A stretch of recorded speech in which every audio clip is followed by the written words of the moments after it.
আসসালামু আলাইকুম। বিসমিল্লাহির রহমানির রহিম। সকলকেই স্বাগত জানিয়ে আজকের ক্লাস শুরু করছি। আজকের ক্লাসের বিষয়বস্তু হিসাব সমীকরণ। অর্থাৎ আজকে আমরা যে পাঠটি নিয়ে আলোচনা করব সেই পাঠটির নাম হিসাব সমীকরণ। আমরা হিসাব সমীকরণ ভালোভাবে বুঝতে চাইলে আমি চেষ্টা করব তোমাদেরকে ভালো করে বোঝানোর জন্যই। আশা করি তোমরা আমার সাথে সকলেই মনোযোগী হয়ে ক্লাস করবে এবং আমার ক্লাসগুলা মনোযোগ দিয়ে শুনবে। তবেই তোমরা তোমাদের বোঝার মধ্যে কোনো সমস্যা হবার কথা নয়।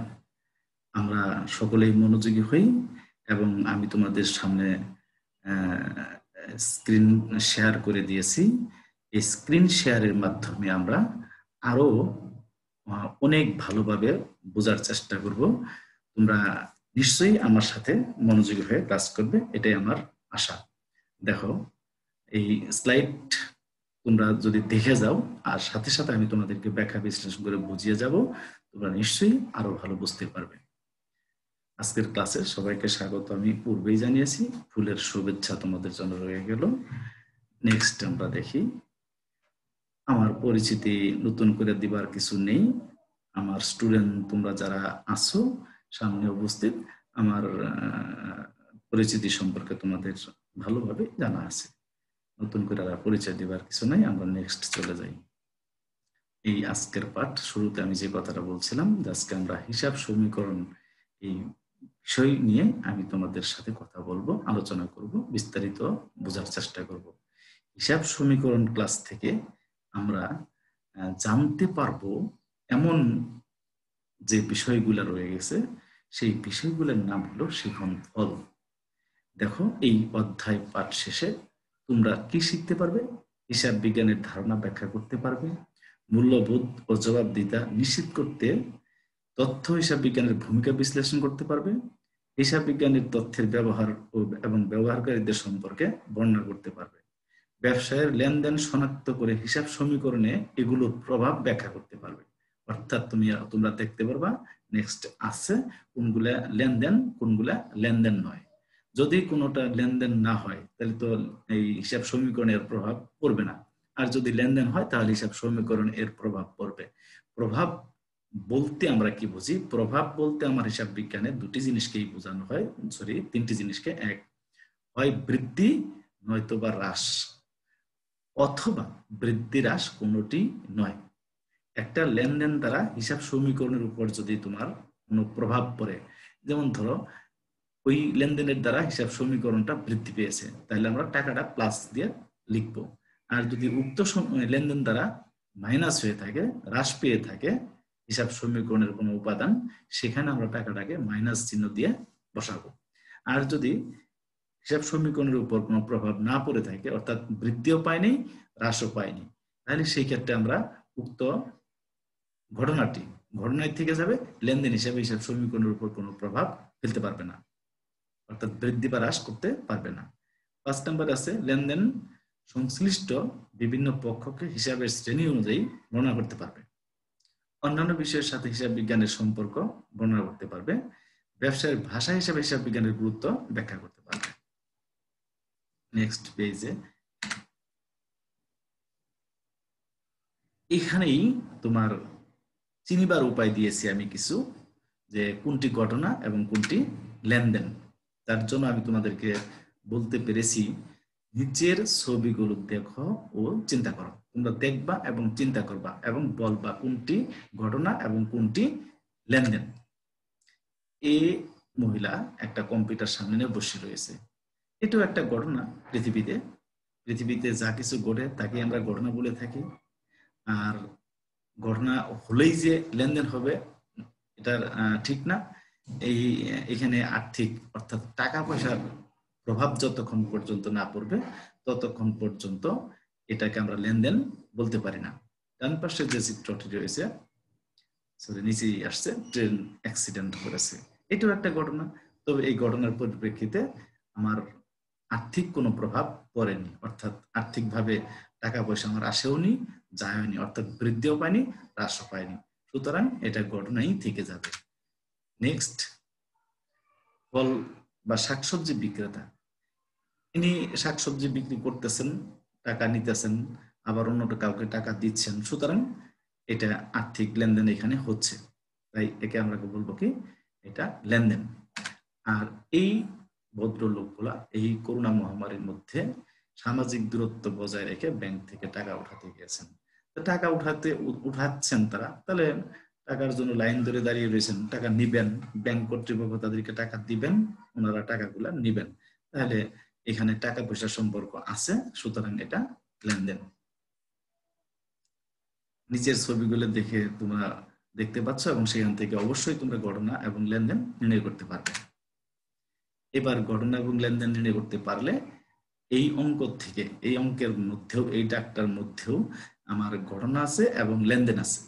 যেটা ঘটনা সেই লেনদেন দ্বারা তোমার হিসাব সমীকরণের উপর কোনো প্রভাব পড়বে না, আর যেটা তোমার আছে এখানে লেনদেন, যে তারিখের ঘটনাটি আছে লেনদেন, টাকা পয়সার প্রভাব আছে, সেটা দ্বারা হিসাব সমীকরণের উপর তোমার প্রভাব পড়বে, হয় প্লাস হবে নয়তো বা মাইনাস হবে। এই অঙ্কটি তোমরা বাসার থেকে করে আমাকে নেক্সট ক্লাসে সুন্দর করে সমাধান করে নেবে আমার কাছ থেকে, কোনটি তোমরা বুঝতে পারছো, কোনটি বুঝতে পারোনি। আমি যদিও তোমাদের বোঝার সুবিধার্থে আমি সমস্ত অঙ্কটাই সমাধান করে দিয়ে রেখেছি, তোমরা সমাধানটা দেখবা এবং না বুঝলে নেক্সট ক্লাসে তোমরা আমার কাছে আবার প্রশ্ন করতে পারবা। আজ তো মানুষটা আমি তোমাদের সামনে উপস্থাপিত হব, টেনশনের কারণ নেই, 100 বার তোমরা প্রশ্ন করতে পারো, আমি উত্তর তোমাকে অবশ্যই দিব, ব্যাখ্যা বিশ্লেষণ করে বুঝিয়ে দিব কেন প্লাস হয়েছে, কেন মাইনাস হয়েছে। এটা ডাকের শুরুতে বলা আছে, mister Joy started his own delivery service, Joy deliveries নাম দিয়েছেন উনি। On May 1, 2015 the following transactions occurred during the month. এই নিম্নলিখিত লেনদেনগুলো সারা মাসে সংগঠিত হয়েছে। সেখান থেকে তোমাকে তৈরি করতে বলছে কি, show the effects of each of the above transaction on the accounting equation and prove the accounting equation. Show the effects, effects অর্থ হলো প্রভাব, হয় বৃদ্ধি হয়তোবা নয়তোবা হ্রাস। এই হ্রাস বৃদ্ধি তোমাকে দেখাতে বলছে উপরের লেনদেনগুলো সাহায্যে, কোথায়, অন দ্য অ্যাকাউন্টিং ইকুয়েশন, হিসাব সমীকরণের উপর, এবং প্রমাণ করতে বলছে হিসাব সমীকরণটি যে সত্য, অর্থাৎ এ সমান এল প্লাস পি, হিসাব সমীকরণ এ সমান এল প্লাস ও ই, এটা প্রমাণ করে দেখাইতে বলছে যে দুই পাশ সমান হয় না হয় না, অর্থাৎ মিলে যাওয়ার কথা, যেহেতু প্রুফ করতে বলছে। আমরা অনেকেই বীজগণিতে প্রুফ করা শিখছি, শুড লিখতাম সমাধান করে, left hand side equal to right hand side. আমার হিসাব বিজ্ঞানের এই অ্যাকাউন্টিং ইকুয়েশনটাও একই রকম, left hand side equal to right hand side হবে, এটাকেই প্রুফ করতে বলছে। নেক্সট দেখি, এই উক্ত ডাকের সমাধানটা আমি সুন্দর করে করে দিয়েছি, তোমরা এই সমাধানটা বাসায় প্র্যাকটিস করবা, খাতায় উঠাবা, নেক্সট ক্লাসে সমস্যা হলে তোমরা আমার সাথে ডিসকাস করবা, এবং কোনো এন্ট্রি যদি তুমি না বুঝে থাকো আমার কাছ থেকে বিস্তারিতভাবে বুঝে নেবে। এই দায়িত্ব তোমার, আমার দায়িত্ব হলো তোমার সামনে উপস্থাপিত হয়ে তোমাদেরকে বোঝানো, আমি অবশ্যই বুঝিয়ে দেব।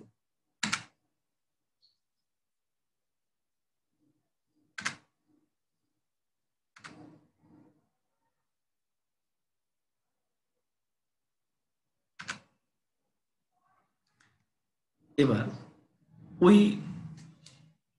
অঙ্কের থেকে আমাদেরকে একটা আয় বিবরণী প্রস্তুত করতে হবে। আয় এবং ব্যয় এর সাহায্যে যে বিবরণী প্রস্তুত করতে হয় সে তার নাম হয় আয় বিবরণী। অর্থাৎ মোট আয়ের থেকে আমাকে কি করতে হবে, মোট খরচের যোগফলটা বাদ দিতে হবে। ডাকের থেকে আমরা দেখব কোনগুলো আমার মোট আয়, কোনগুলো আয়, সেই আয়গুলার যোগফল নামাবো, নামায় তার নাম দিব মোট আয়। আর কোনগুলা খরচ সেগুলার একটা একটা করে লিখে আমরা খরচগুলোর যোগফল নামিয়ে তার নাম দিব মোট খরচ। মোট আয়ের থেকে আমি মোট খরচ বিয়োগ করব, তাহলে যে ফলাফলটা আসবে আমার তার নাম দিতে হবে নিট আয়। এখানে একটা বিশেষ স্মরণীয় বিষয়, যে আয়ের যোগফল যদি বেশি হয় তাহলে নিট আয় হবে, খরচের যোগফল যদি বেশি হয় তাহলে নিট ক্ষতি হবে, মাথায় রাখতে হবে। তখন খরচের যোগফল থেকে উল্টা আয়ের যোগফলটাকে বাদ দিতে হবে। সেটা আমরা আরো অঙ্ক যখন সলভ করব তখন আমাদের সামনে উপস্থাপিত হবে, তখন আমরা আরেকটু বেটার বোঝার চেষ্টা করব। নেক্সট, এখন একক কাজ, একক বলতে বুঝি একা যে কাজটি সম্পাদন করে থাকে তাকে একক কাজ বলে। এই ব্যক্তি বুনন বিভাগে কাজ করে, সুতা তৈরি করে, একাই সে কাজগুলো করতেছে। কিন্তু আমি এই কাজটা তোমাকে করতে বলছি না। আমার কাজ করতে হবে কি, মূল্যবোধ ও জবাবদিহিতা নিশ্চিত করতে তথ্য হিসাব বিজ্ঞানের ভূমিকা বিশ্লেষণ করে তোমাকে লিখে আনতে হবে। লিখে আমাকে দেখাতে হবে, আমাকে জানাতে হবে, স্যার আমি মূল্যবোধ ও জবাবদিহিতা নিশ্চিত করতে হিসাব বিজ্ঞানের যে ভূমিকা তুমি পেয়েছো সেই ভূমিকা আমার কাছে উপস্থাপন করবে। সবচেয়ে বেটার, তুমি যদি আমার কাছে না আসতে পারো, তুমি আমার মেসেঞ্জারে অথবা ফেসবুক পেজেও দিতে পারো। সবচেয়ে বেটার মেসেঞ্জারে তুমি মূল্যবোধ জবাবদিহি নিশ্চিত করতে তথ্য হিসাব বিজ্ঞানের যে ভূমিকা বিশ্লেষণ করবা, সুন্দর করে খাতায় লেখার পর মোবাইলের সাহায্যে তুমি ছবি তুলে আমার মেসেঞ্জারে পাঠিয়ে দিলে আমি সুন্দর করে দেখে দিতে পারবো এবং মূল্যায়ন করতে পারবো যে তুমি কত নাম্বার পাওয়ার মতো বা লিখতে পারছো, কতটুকু তুমি নাম্বার পাবা যা লিখছো। তাহলে তুমি আরেকটু সাবধান হতে পারবা, আরেকটু অন্যান্য বই পুস্তক গুলা পড়াশোনা করে আরেকটু ভালোভাবে লেখার চেষ্টা করবা। এই কাজটা সবাই করবা, মেসেঞ্জারে পাঠিয়ে দিবা ছবি তুলে। এবার জোড়ায় কাজ, দুইজন ব্যক্তি একত্রিত হয়ে যে কাজগুলো সম্পাদন করে সেগুলোকে বলা হয় জোড়াই কাজ। এবং জোড়াই কাজের একটা চিত্র আমি তোমাদেরকে দিয়ে দিছি, এগুলাকে জোড়াই কাজ বলে। তুমি এই দুইটা প্রশ্ন নিচে লেখা আছে, সেই প্রশ্ন দুটার ব্যাখ্যা বিশ্লেষণ করে সেম পূর্বের মতো আমার কাছে মেসেঞ্জারে পাঠিয়ে দেবা। আমি ডাউনলোড করে দেখে দেখবো যে তুমি কত নাম্বার পাও, সেই নাম্বার দিয়ে আমি আবার তোমাকে এই ছবি তুলে এই খাতাটা তোমার কাছে আবার ব্যাক করব। সেখান থেকে তুমি গুরুত্বটা আরো বুঝতে পারবা, তোমার প্রশ্নের মান কেমন হয়েছে, কত নাম্বার পেলা, তুমি নিজেই প্রমাণ পাবা। অর্থাৎ আমাদেরকে এভাবেই এই মহামারীর মধ্যে অনলাইন ক্লাসগুলা মাধ্যমে আমরা এভাবেই পরীক্ষা নিব এবং নাম্বার দিব। তোমরা পরীক্ষা দিবা এবং নাম্বার পাবা। এবার দলীয় কাজে আসি। দলীয় কাজ বলতে আমরা একজন স্টুডেন্ট কাজ করলাম, মনে করো দুইজন মিলে একটা কাজ করলাম। এবার সকল ক্লাসের সকল স্টুডেন্ট মিলে একটা কাজ করলাম, সেই কাজটা কি বলা হয় কি, দলীয় কাজ। দলীয় কাজের ছবিগুলো আমি দুই পাশে তোমাদেরকে দিয়ে বুঝিয়ে দিচ্ছি যে এভাবে এটাকে বলা হয় কি দলীয় কাজ। দলীয় কাজ হিসেবে এই কাজগুলো তোমরা সকলেই করে ওই একইভাবে মেসেঞ্জারে তোমরা আপলোড করে দিবা ছবি তুলে। আমি দেখে দেখবো কারটা সঠিক হয়েছে, কারটা সঠিক হয়নি, কে ভুল করেছো, কে শুদ্ধ করেছো। এইভাবে আমি তোমাদেরকে মূল্যায়ন করে দেবো। তোমরা বাসায় ঘড়ি দেখবে, সময় 9 মিনিট দেওয়া আছে, 9 মিনিট সময়ের মধ্যে কাজগুলো সম্পাদন করবা। বেশি যেন দেরি সময় নষ্ট না করো। এখন তোমরা বড় ক্লাসে পড়ো, অনার্সে পড়ো, নিজ দায়িত্বে নিজের মতো তোমরা কাজগুলো সম্পাদন করে ফেলবা। এখানে তোমাকে পাহারা দেবার কেউ থাকবে না। পরীক্ষক হিসেবে আমরা ইনভিজিলেটর হিসেবে আমরা পরীক্ষা যখন নেই তখন আমরা চেক দেই তোমাদেরকে, তোমরা ঠিকঠাক মতো লিখছো কিনা, কেউ কোনো ত্রুটি বিচ্যুতি করতেছো কিনা, কেউ কারোর সাথে কথা বলো কিনা, সেগুলো কিন্তু এখান থেকে অনলাইনের মাধ্যমে দেখে দেখা আমার পক্ষে সম্ভব না।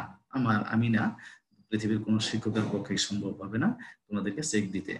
এখন তোমার কথা হলো এভরিবডি ইজ ফর হিমসেলফ, এই কথাটা তোমাকে মাথায় রাখতে হবে। চাচা আপন প্রাণ বাঁচা। তুমি তোমার নিজের জীবনকে বাঁচাবা, তুমি তোমার লাইফকে বাঁচাবা, তুমি তোমার লাইফকে কিভাবে উন্নত করবা সেটা তোমার নিজের উপরেই সকলেই ছেড়ে দিয়েছে, বিধাতা ছেড়ে দিয়েছে, আমরাও ছেড়ে দিলাম, ছেড়ে দিয়েছি। তুমি দেখবা নিজে যাতে অন্য কোনো ভাবে না দেখে প্রশ্নগুলো দেখে আনসার করে আমার কাছে পাঠিয়ে দিতে পারো। এবার দেখো তোমাদেরকে আমি বাড়ির কাজ দেব, যার জন্য আমি এই মূল্যায়নের একটা ব্যবস্থা করেছি। দেখো মূল্যায়ন মানে পরীক্ষা নেওয়া আর কি, সোজা কথা। হিসাব বিজ্ঞানের ধারণা ব্যাখ্যা করে লিখায় আনবে। আনবে মানে তুমি তো আনতে পারবে না, ওই একই কাজ তুমি সুন্দর করে খাতায় লিখে আমার মেসেঞ্জারে পাঠিয়ে দেবে। আমি সেগুলো দেখব, দেখে আমাকে আমার নাম্বার দিয়ে তোমাদের কাছে আমি আবার ছবি তুলে তোমার কাছে প্রেরণ করবো, সেন্ড করে দেবো। নিচে আমি বাড়ির কাজের ছবি দিয়েছি আর কি, যাতে বুঝতে পারি যে আমরা বাড়ির কাজও করি, কিভাবে করি। এই চিত্রগুলা দিতে হয় রিলেটেড বাড়ির কাজের। নিচে আরেকটা বাড়ির কাজ দেওয়া আছে তোমার, ব্যবসায়ের ভাষা হিসাবে হিসাব বিজ্ঞানের গুরুত্ব ব্যাখ্যা করে লিখে আনবে। ওই একই কাজ করবা, সুন্দর করে লিখবা উত্তরটা, লেখার পর ছবি তুলে আমার মেসেঞ্জারে সেন্ড করবা। তারপরে আমি দেখব, ডাউনলোড করে দেখব, দেখার পরে নাম্বার দেব, নাম্বার দেওয়ার পর আমি আবার ছবি তুলে তোমার কাছে প্রেরণ করব। তাহলে আজকের মতো আমরা ক্লাস শেষ করতে যাচ্ছি। আমি তোমাদের হারুন স্যার উপস্থিত হয়েছি ফুল নিয়ে। এই ফুল তোমাদেরকে দিয়ে আমি এই ক্লাস থেকে আজকের মতো বিদায় নিচ্ছি। আজকের ক্লাস শেষ করছি। আল্লাহ হাফেজ। সবাই ভালো থাকবা, সুস্থ থাকবা, সাবধানে থাকবা, স্বাস্থ্যবিধি মেনে চলাফেরা করবা। আল্লাহ হাফেজ।